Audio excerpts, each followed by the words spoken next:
The Harvest Center is really an organization that's focused on transforming lives. In the past, we were known as really just a soup kitchen. We provided food to hungry men and women throughout the city.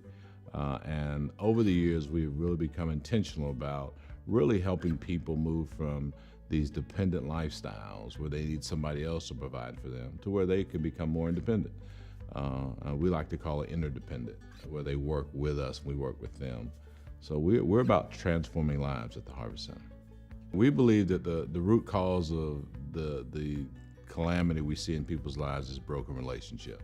So everything you see at the Harvest Center is geared at restoring healthy relationships. That's the idea of community.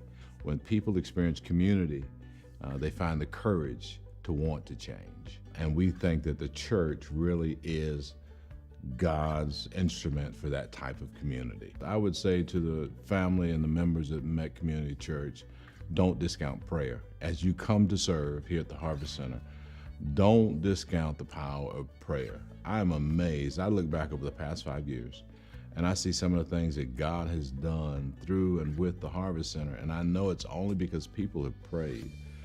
Our efforts fall flat if we ever get to the place where we think we're smart enough, we're good enough to get this work done, and we don't really need Jesus. And I want this work to be known as a God work. So please pray for the Harvest Center. We know that our feeding program is feeding people who work in our community. There are people who come to the Harvest Center regularly for a meal that they might not otherwise get as they head off to an interview. Early in the morning for breakfast. In the afternoons, there are single moms with children who come here because it supplements what they have or don't have at home.